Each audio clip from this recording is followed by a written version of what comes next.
Bholenath recording studio बानावर बिशुनगंज। अगे तोरे कारनामा बानी गेलियो गाँवा के पागला गे तोरे कारनामा। अगे तोरे कारनामा बानी गेलियो गाँवा के पागला गे तोरे कारनामा। केतना तोरा माना हलियो जनमो से ज्यादा गे तोरे कारनामा बनी गेलियो गाँवा के पागला गे तोरे कारनामा।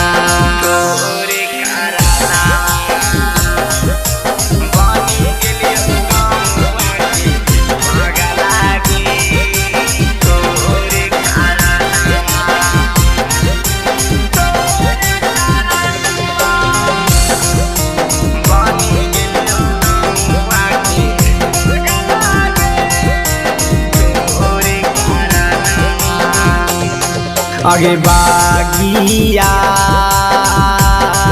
बगीचावा में खेलनी अगे तोरे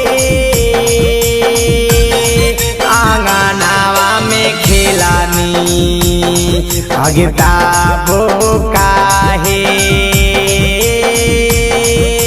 छोड़ी चला गेनी अगे लागा दे दिया अपना परानावा गे तोरे कारनामा बनी गेलियो गाँवा के पागला गे तोरे कारनामा।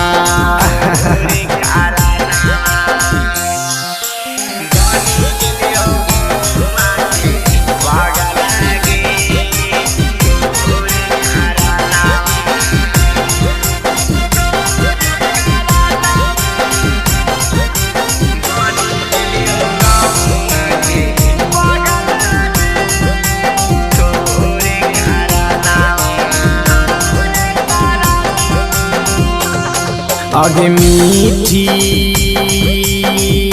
मीठी बतिया में हमके फुसलावा हानि करे जा अगे ताबो काहे बिसराई करे जा अगे राहुला बासा हालौ तोरे में परानावा गे तोरे कारनामा बनी गेलियो गाँवा के पागला गे तोरे कारनामा। भोलेनाथ रिकॉर्डिंग स्टूडियो बानावर बिशुनगंज।